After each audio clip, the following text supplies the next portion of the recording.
Good morning, good afternoon, and a very warm welcome to all of you who've joined this webinar already.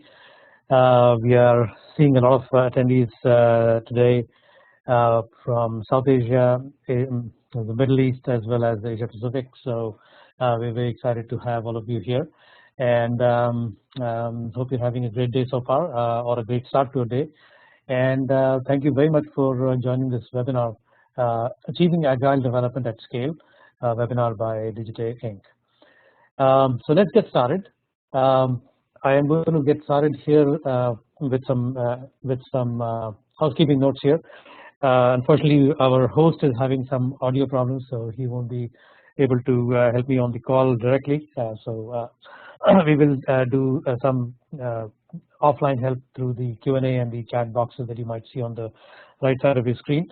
So just so you know.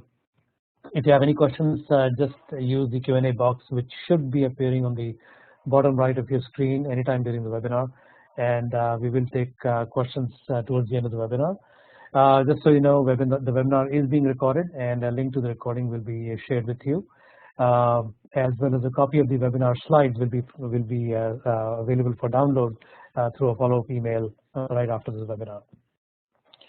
So just to look at the agenda, we will take a quick look at what Agile is all about, and then look at some of the challenges of Agile in the enterprise, and then look at how some of our products, SwiftALM, SwiftSync from Digitay, can help in scaling Agile in the enterprise. And hopefully some of that will resonate, and we'll have some good Q&A at the end of the webinar, which hopefully relate to some of the issues that you might have faced in terms of implementing Agile at the enterprise level, going beyond the team level. So let's get started. A quick introduction to myself. My name is Mahesh Singh. I'm co-founder and senior vice president for product at Digitay.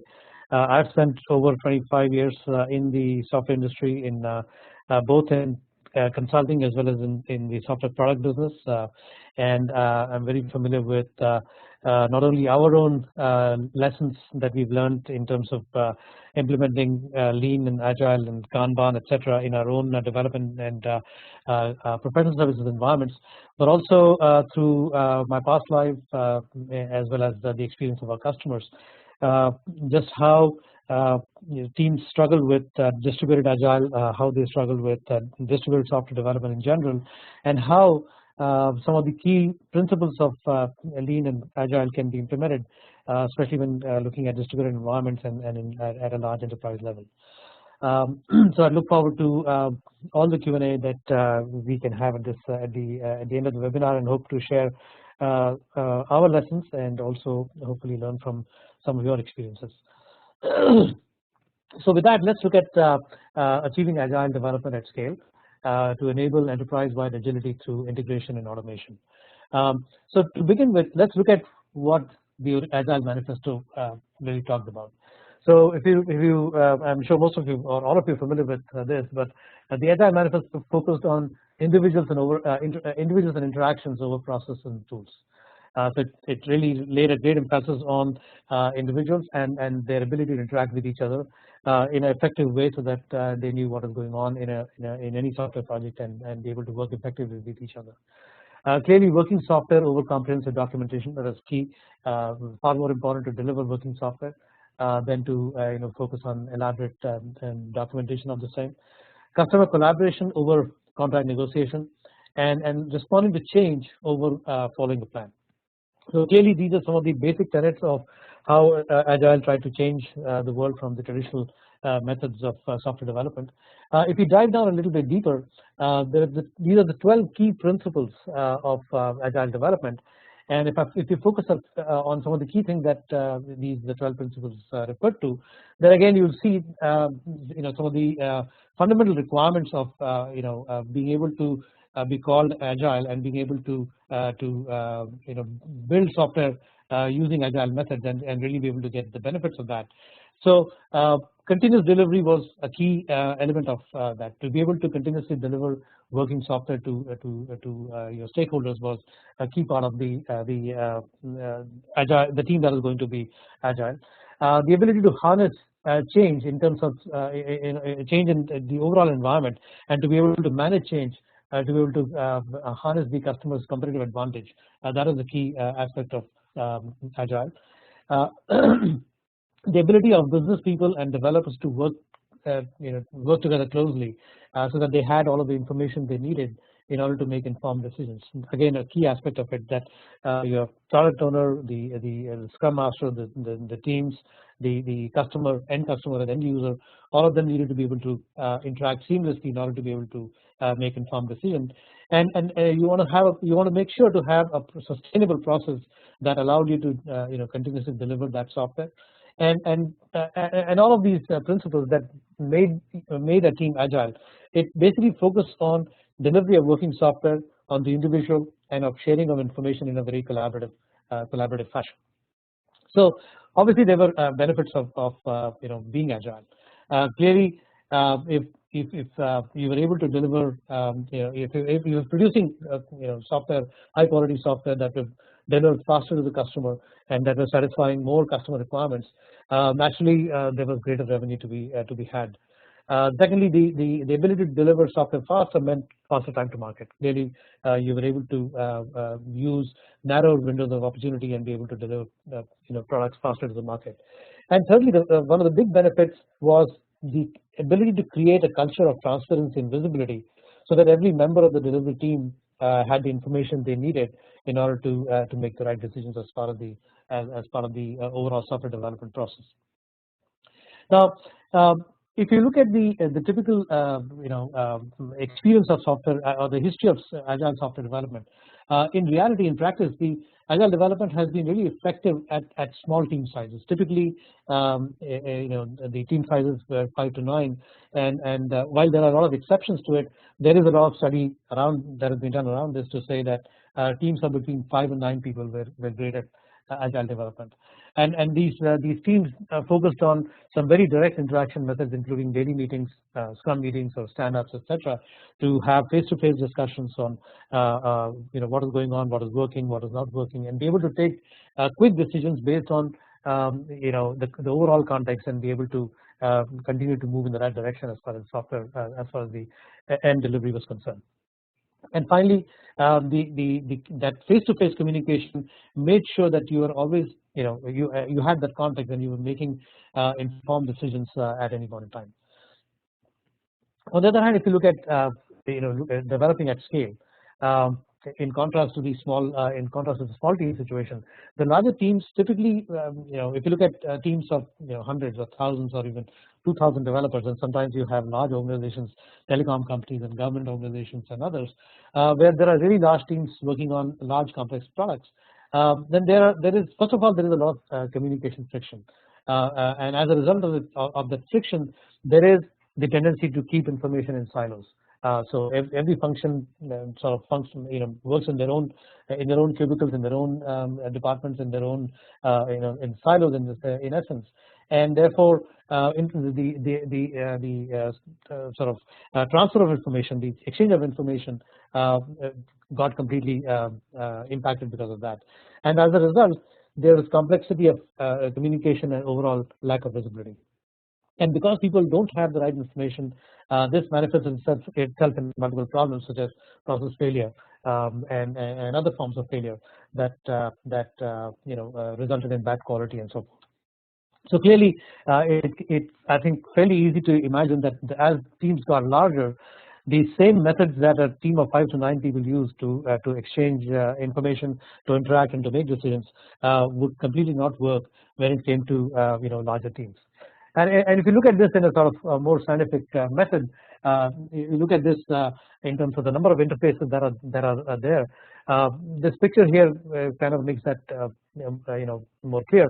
That on the left-hand side of the spectrum, if you have 2 people and 3 people, etc., the number of interfaces are manageable, 1 and 3 and 6.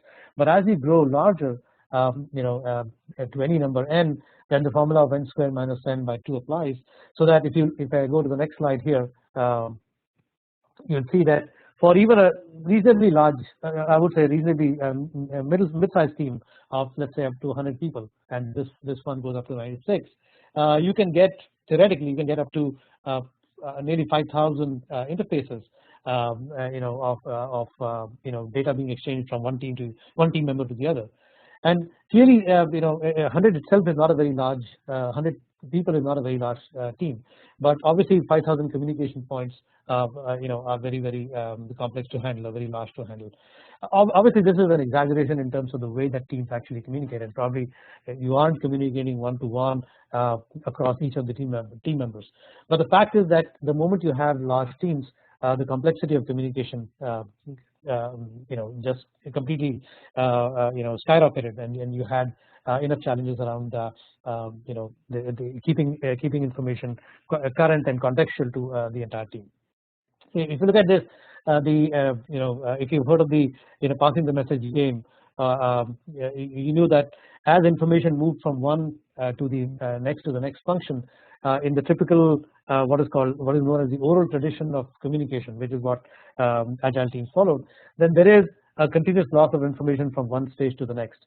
There is a very interesting set of cartoons that you might have seen, where it shows the customer asking for a simple swing, a tire swing, and how it gets translated, where the business analyst describes it as a sofa, and the tester tests it in a completely different manner, and ultimately there is a complete lack and complete difference of understanding of what the information was at each stage of the overall workflow. So first of all, that loss of fidelity is very natural when it comes to environments where there is an oral tradition of communication, as it is called. But also in a regulated environment, it is very unlikely that you will be able to set up compliance audits and be able to set up traceability that allows for information to be tracked in a systemic manner, because there is simply no system. There is no systemic capture end to end of information that requires to be captured at various stages of the software development.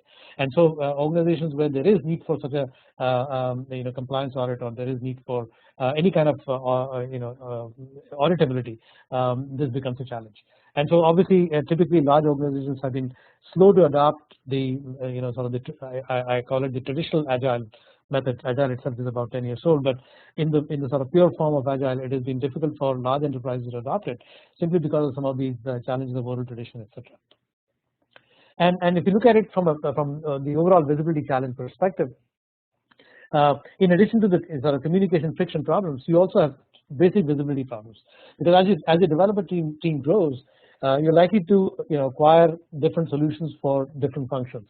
So you might have, for example, a defect tracking solution for QA, a task management system for development, maybe a requirements management solution for a business analyst, and maybe a support desk tool for the support team. So while each of these tools or each of these systems allow the individual functions to handle their own work very well and in an automated fashion, when it comes to exchanging information across these functions, it again forces manual methods of communication between these functions, even though within their own silos they're automated. So not only are the individuals not able to stay informed of what their peers are doing in other functions, but also it is difficult to roll up information at the management level, or at the stakeholder or a customer level, and allow them to sort of get an overall context of what their organization is doing, so that they have complete visibility and they have the ability to take informed decisions. And again, it's all about having the overall contextual information so that you can take informed decisions rapidly. You can handle change as it happens, and therefore are able to respond to customer demands in a more effective manner. So the question really is, how can agile development be scaled? How do we grow from a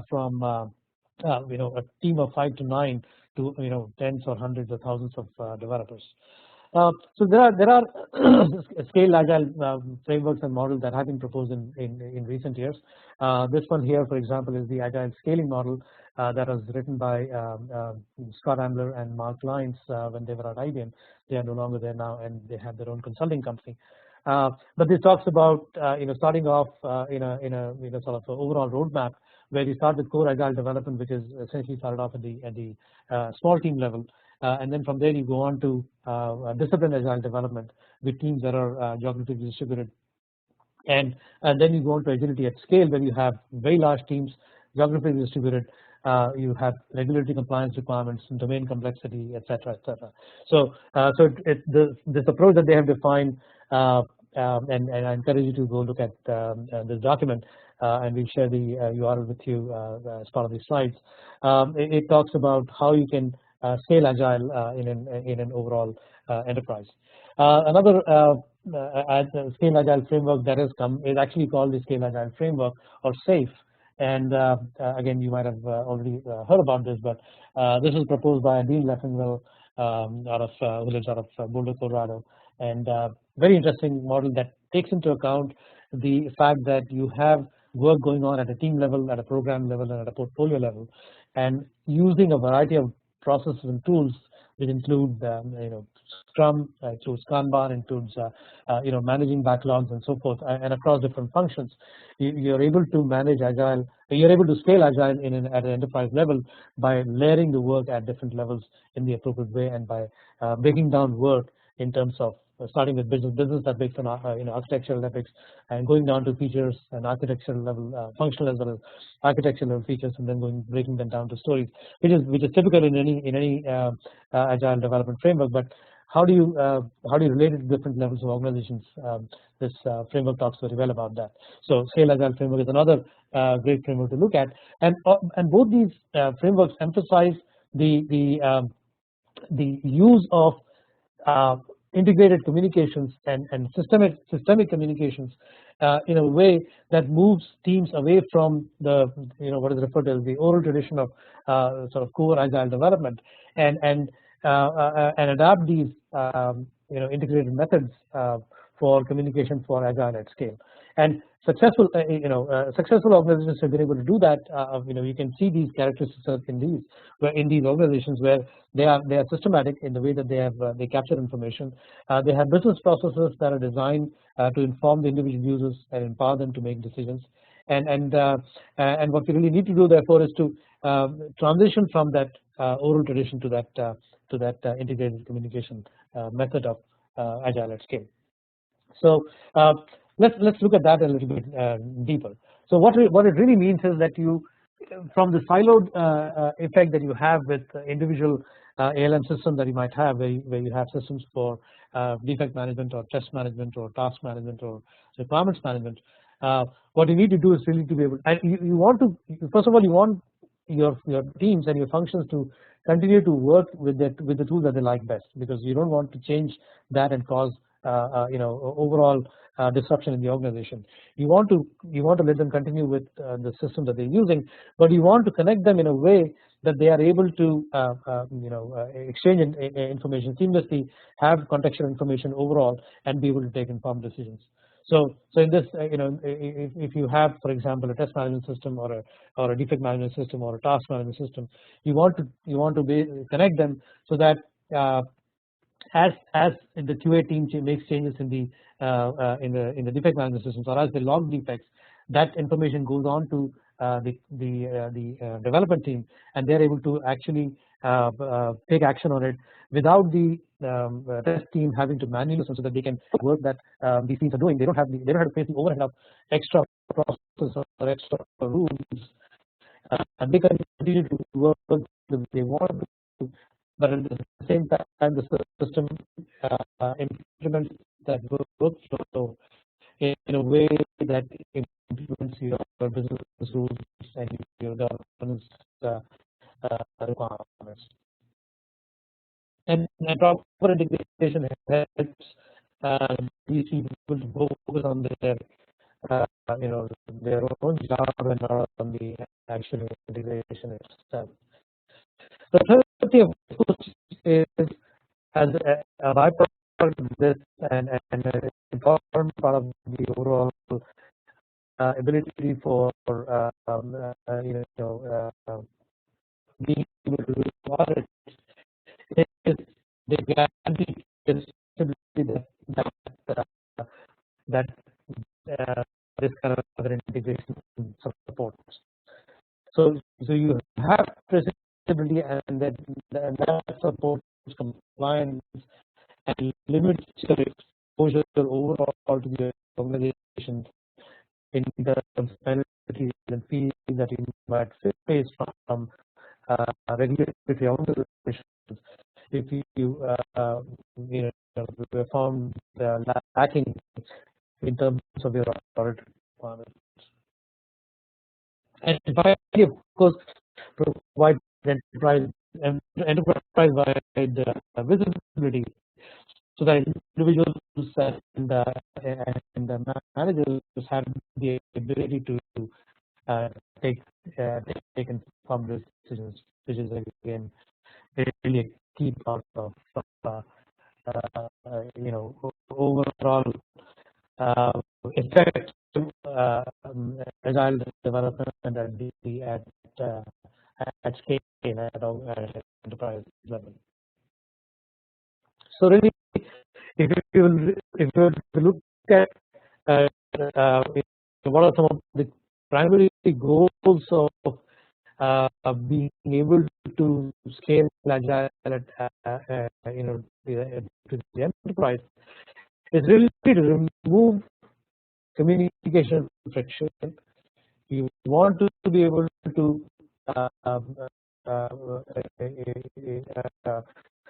have different functions, different teams be able to exchange information seamlessly and without friction, and you want to provide context so that people can make better decisions both at the team level and at a enterprise level.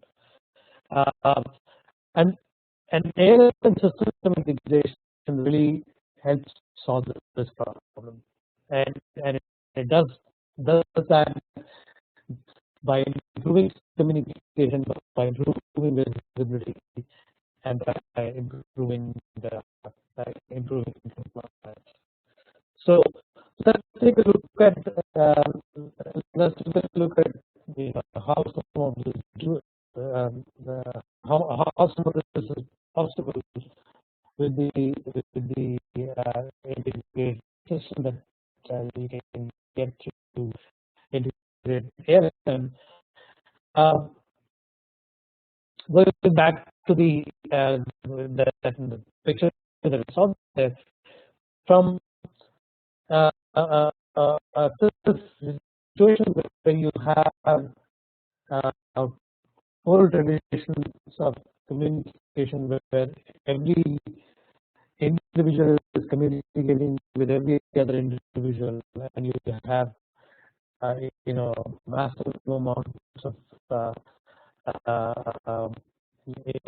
interfaces through that elegant formula there, and understand by two, you can move to a simple N interface, which is the number of users and one common system between them, because all users are able to communicate, are able to connect to this common integration layer that allows you to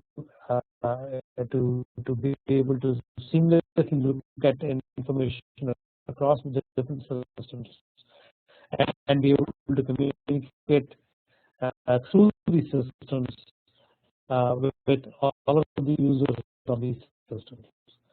So all you need to do as a user level is to connect to the system, and therefore be able to connect to the entire organization, and therefore the number of interfaces that gets reduced to and as a result, all of the users have the same method of communication, and that dramatically reduces the sort of communication communication complexity. So to take an example of this, so for example, say using the for work management, you might be using HP ALM for test management and defect management. You might have a subversion for your code management. You might be using Redmine for issues tracking and so forth. So each set of users will be using their preferred system here, and because of the integration in the middle, they really have all of the information they need and the context of the information and not which they need to in order to be able to make proper decisions. And one of the things that is the key product that we have seen in almost all of our customers is that the dependency and the sort of the tendency to work through emails and text messages, other manual methods of synchronization, or thinking up both in terms of systems and in terms of just people to people synchronization, catching up things through text files, CSV files, and spreadsheets, etc. All of that can be replaced through a very efficient and immediate and transparent method of communication system like this. So, what does this enable? So, first of all, it provides for that seamless communication visibility. Technically, it gives you that integrated compliance. Because now you have, as a result of this sort of common integration that's available, all of the changes in the systems are being tracked automatically. All actions, all user actions are being recorded, regardless of where they are working, which job they are taking to complete a particular flow, and what their level of involvement in the system might be. And because all actions are being recorded, all changes are being recorded, therefore it completely improves and makes the organization ready for audit. You are able to be open to being audited at any point in time.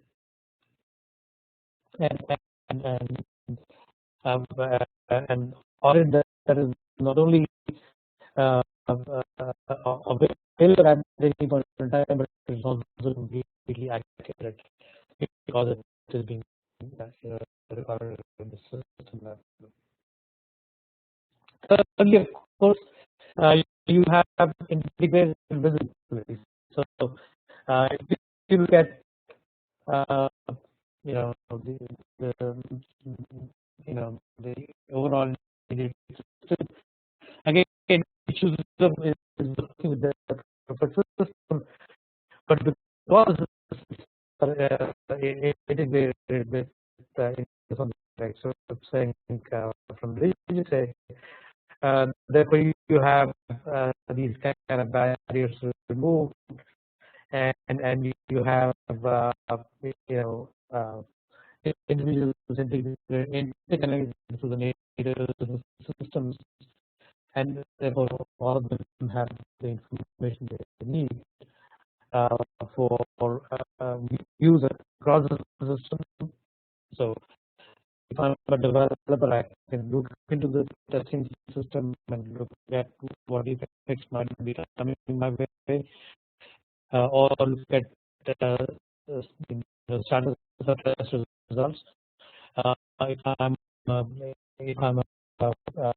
business analyst, I might look at what's happening to my requirements in terms of which ones have been tested, which ones are ready, which ones have failed, and things like that.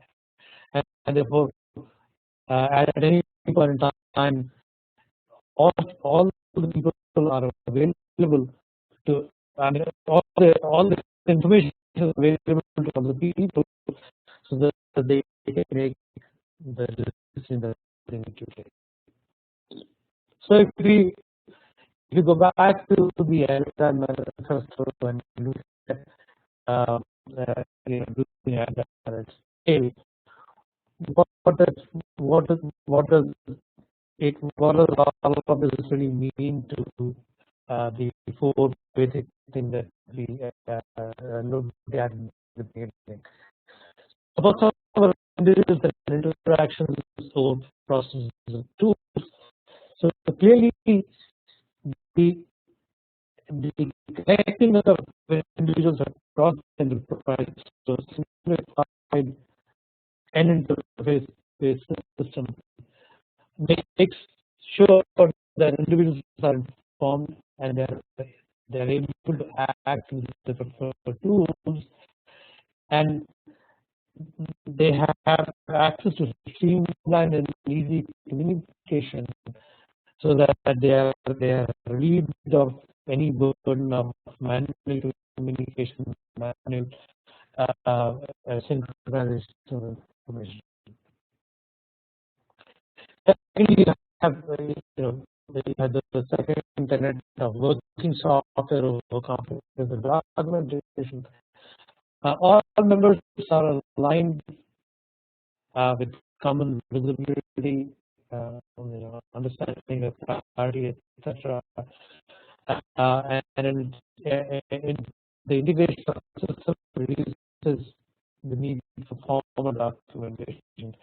The fact that I have requirements in my in the requirements system, or I have my test cases and test requirements in the test system, I can just simply link them and therefore not have to do detailed documentation of how the requirement needs to be tested and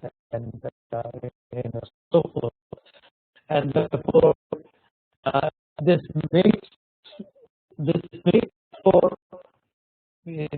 greater quality in terms of the end product, because you are reducing overall complexity of the process that you have, and better understanding of requirements and better understanding of what the customer is really looking for through the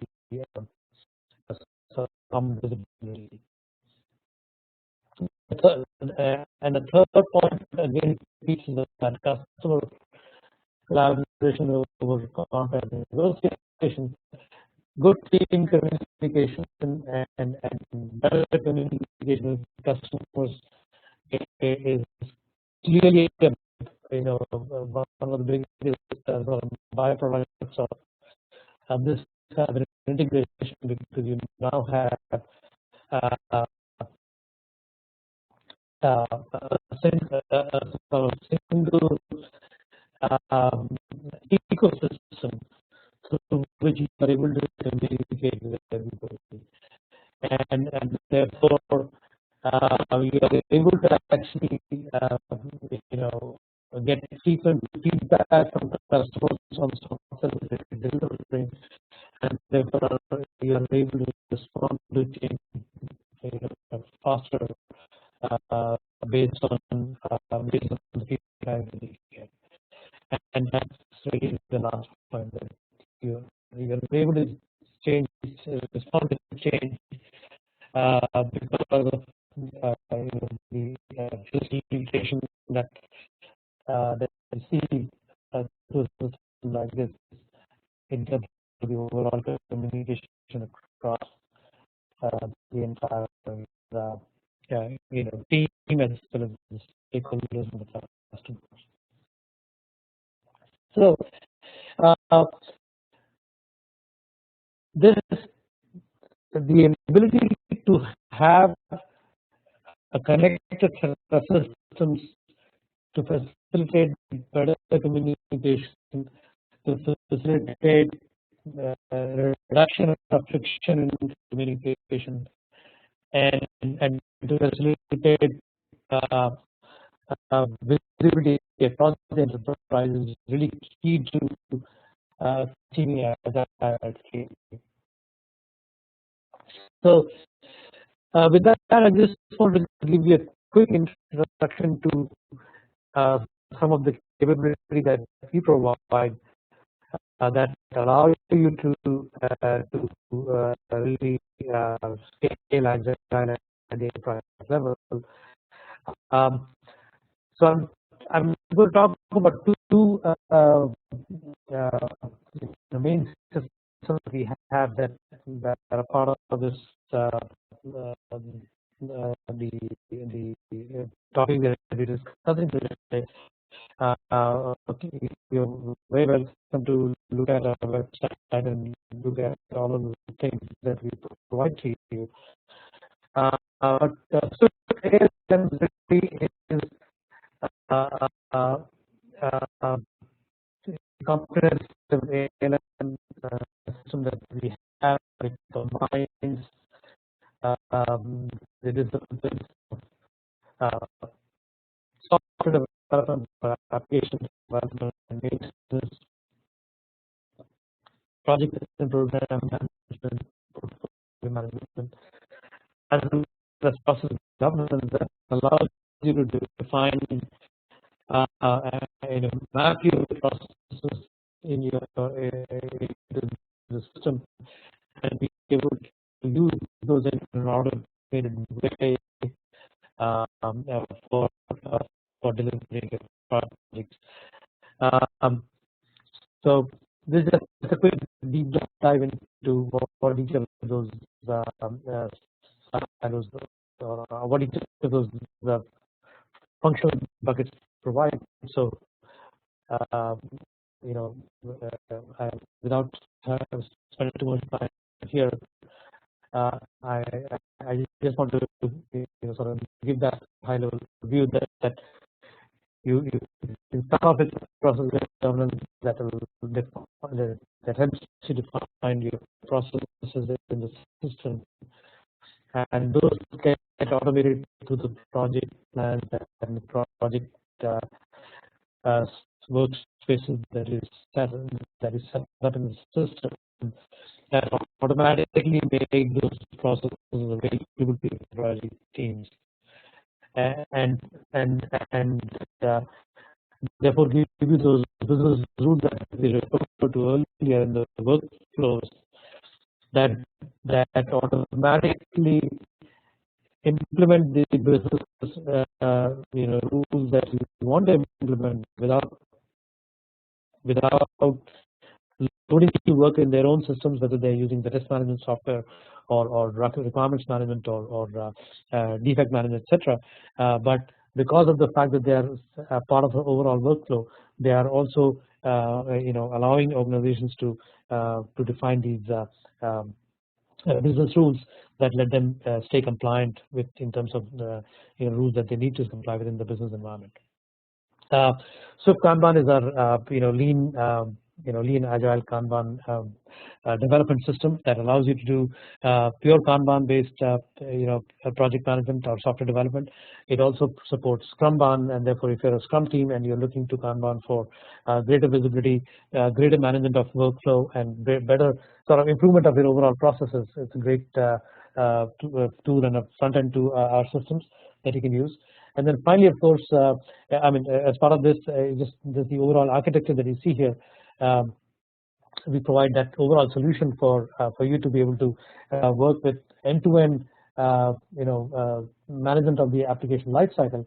And a key part of that is the SwiftSync integration bus ecosystem that you see here that allows it to integrate with all of your existing system that you might have, or at least the system that we support.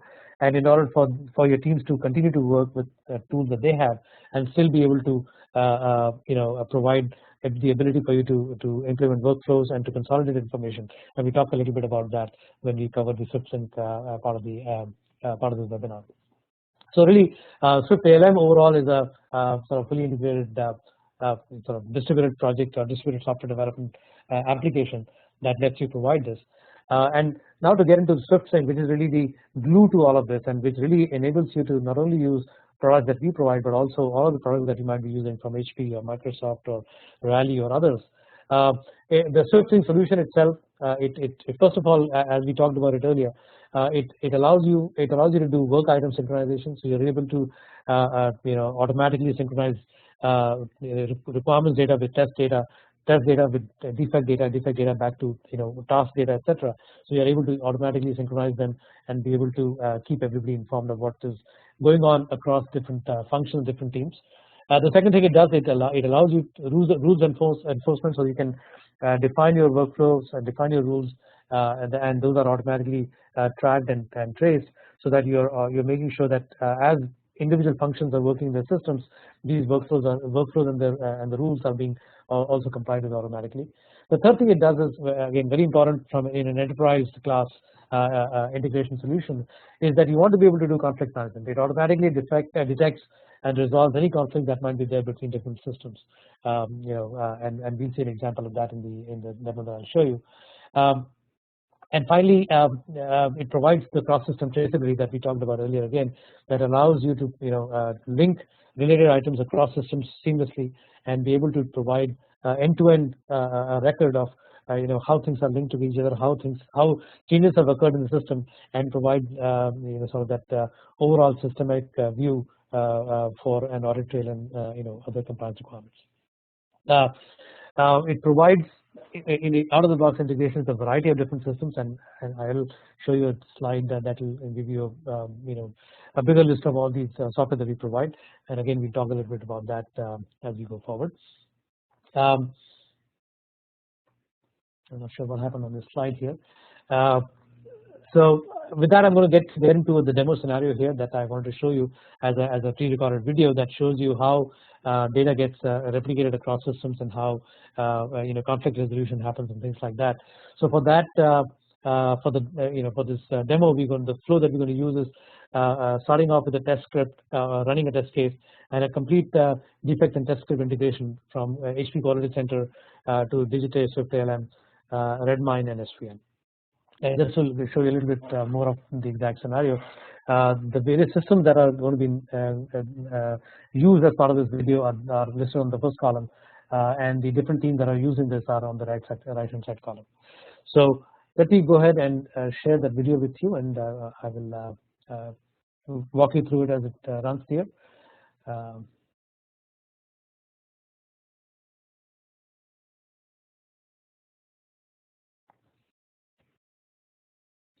All right. So this is a demo that sort of shows the integration across these different systems. And so as the first scenario, we will create a test unit or a test case in HP ALM, HPQC. And here you will see a new test case being created, and standard data that is being entered that is typically expected in a test case. What is the create date, description for the test case, what is the test case supposed to do, some basic information here, and go ahead and save that. And as you save it in HP ALM, SwiftSync automatically synchronizes with the backend to Swift ALM or Digitay's test management module. And as you will see here, this is the same test case that is created in HP ALM. So that's just a demo of the synchronization. Now we'll go ahead and run the test case, and once you run the test case and there is a failure in HP ALM, you can create a linked defect. So you are setting up the traceability link between the test case, which is an HP ALM, and you're creating a defect linked through traceability to that same test case.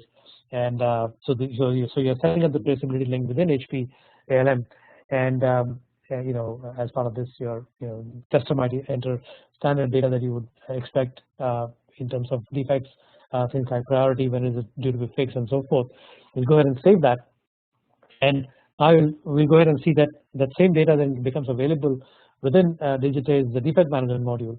And if you go ahead and click on that defect there, you'll see that not only the defect information available, as you can see here, but also through the traceability tab, which is available in Digitize, you'll see that it is also linked to the test case that was created in HPALM, and also replicated in Digitize test management module. So not only the basic data, but also the traceability link also is replicated by SwiftSync. And the third step will show you how a developer might be tracking their work in Redmine in a project, and so they see that they need to work on this defect that has come to them again through the same traceability. So they go ahead and work on it. They go ahead and make changes to the system, and they go ahead and submit that state information. And as that gets done within Redmine, those changes in the defect management or that specific defect get replicated in the digital ALM, SwiftALM defect management module again. And as you can see here, we have made a change to the workflow queue that got changed in SwiftALM as well. As a result of going ahead and fixing the defect, now we'll show an example of how we make a change to the code and then go ahead and check in that code into the system, and link that code to first of all to an incorrect defect ID. And as part of that, we'll show you how the system automatically tracks conflicts and is able to resolve those conflicts. So here we are looking at a failure scenario, and then we'll go ahead and run that. And as you'll see here in a minute, the system immediately checks that there is an incorrect defect ID that is provided, and so it stops you from checking in that information. So go ahead and make the changes as needed, and this time obviously it goes through.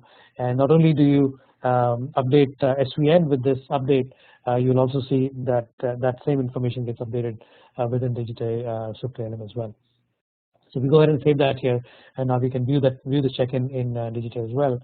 And so as you can see here in the going back to the defect data in the code check-in tab of the defect data, you can see the actual check-in information. You can click on that and look at the actual code file that is checked. You can look at the actual file. You can look at directory information and things like that.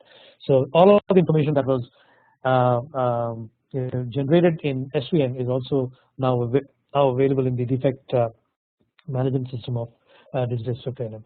And now, as we are doing this, you want to update the status in Redmine, because that's where you're tracking your work. So you go ahead and update that, and you report the fact that you've finished this work. You make changes to the workflow status to progress that activity to the next stage. And as before, you'll see that that status update gets available in Digitize as well. So as you will notice, as you are creating data in different systems, the data gets automatically replicated across across all of the systems as it needs to be based on the business rules that you have defined. It also enables you to implement workflows in the way that you want to. And as we saw there, that as we are updating workflow status in one system in Redmine, for example, that workflow status becomes updated in the SwiftALM system as well, and therefore you can synchronize workflows, and you can set up workflows as you need from a business perspective. You also saw the fact that traceability information is being captured across systems. So we set up a defect which is linked to the test case that is set up in HPALM, and that same traceability information became available in Digitize as well. And finally, of course, all of that came together in terms of the code check-in and the conflict resolution, etc., when we finally did the code check-in in SVN. So overall, as you can see, SwiftSync allows you to carry on those four tasks: synchronization of actions, workflow implementation, traceability, and then overall business rule implementation. All of that is made possible through this. So what are some of the benefits that you get out of a system like SwiftALM, which becomes the place where you consolidate all of this? So first of all, you get end-to-end configurable traceability. So here's a screenshot here that shows you that you can set up traceability maps configurable traceability maps based on your own requirements or business rules for traceability. So you might have a, for example, a simple traceability rule that says that for every end user requirement you have to have a software requirement, and for each software requirement you need to have a certain number of component requirements or program level specs, and for that you need to have test cases. You can have a simple requirement decomposition traceability map that you can define, or in this case, for example, you might have releases and iterations and user requirements within each iteration if you're doing iterative development. And you can check for this. So once you set up these traceability maps, you can then look at the actual system information in terms of positive traceability, that is the fact that things exist as they should be, and also negative traceability. If you know that for every user requirement, or for every business requirement, software requirement, there needs to be an upstream user requirement, and the user requirement doesn't exist, the system will point out the fact that there is a hole there. Or for every defect that is generated, there needs to be a test case failure that needs to be shown. You can implement a negative traceability rule as such, and view that through the traceability mapping that Digital provides. The second, obviously, the big thing that any system like this will help you implement is really a system-wide dashboard that allows you to track different types of data, whether it is defect data or requirements data or task progress data or open issues data, etc., or test test analysis data. All of that can be provided through a single consolidated dashboard, and pretty much 100% of our customers implement our dashboards across different systems that they use, including Digital's own, and be able to track overall project progress and software quality through dashboards like this. So we have an example here of a defect dashboard. We have another one here, which is a sort of composite project health indicator that lets you define project health indicators based on drill down of different kinds of metrics that you might want to use to indicate the overall project health, and this is configurable based on your own business requirements. The third thing that it does is, because of the process governance capability that Digital provides, you do have the ability for defining your process compliance rules, and then be able to look at a project and see the project's progress in terms of process compliance. So you can define what we call ETVX, or entry task verification exit criteria reports, and for each phase of the project you can define entry criteria, exit criteria, what are some of the tasks that need to be done, and what are the verification activities that need to be done for each phase. And then based on the actual progress of the project, it will show you where a specific project complied with or did not comply with particular criteria, and you can then take appropriate business decisions whether to let the project continue or to take a decision to stop and make sure that the project is in compliance before letting it move on to the next stage. So all of that is available, and so therefore all of this is made available through the SwiftSync integration ecosystem that we have here, and we have over about 35 integration adapters that are available out of the box through some of the best known names in the industry, IBM, Microsoft, CA, and others, and also some of the best known open source tools, including Git and Subversion and others that a lot of our customers use today to really cover the entire gamut of the software development lifecycle, and also to be able to really provide you that hook into process and project management capability that you need every time you're doing any kind of large scale or enterprise scale software development using the lean and agile techniques. In addition to those 35 out of the box adapters, we do have the capability for building adapters to third party or custom in-house tools that you might have, and we'd certainly be happy to talk to you if you have such tools that you want to be able to integrate with. So overall, what are some of the end user benefits? And again, essentially things that we have already talked about. But basically, improved collaboration across different functional teams, clear benefit, direct benefit of implementing a system like this. Pure miscommunications, which typically cause the delays and costly rework. You reduce all of those miscommunications. There's a greater flexibility, basically to be able to use, continue to use systems that you already have, and be able to integrate them in a single sort of seamless ecosystem that allows for contextual information to be available to all stakeholders to be able to take appropriate decisions at any point in time. So just a couple of case studies here where SwiftSync has been implemented and where benefits have been realized. This one here is online service directory and marketing company. $2.6 billion in revenue, 400 engineers, and the system that they used here were HP Quality Center and Track, which was used for all the work tracking, and they had 4 instances of that. And the fundamental requirements for this particular company were to improve the overall reporting and improve basic collaboration across the different locations that the development team was situated in. And they implemented SwiftSync for integrating the HP Quality Center and Track. And as you can see here, great benefits in terms of collaboration and just simple ability to work together in a seamless way, especially between developers and QA. And secondly, better executive reporting through the integrated environment that they got through the HP Quality Center. Another quick case study here, the utilities industry solution provider, technology company, 600 engineers, 5,000 employees, and they used Accept 360 for their requirements management, product management functionality, and Microsoft TFS for the development environment. And amongst the various goals that they had, again, improve collaboration and the ability to reduce the number of unmanaged changes, and basically a better ability to manage changes as the changes happen through the system. Again, a key part of those 12 points that we visited for agile development. So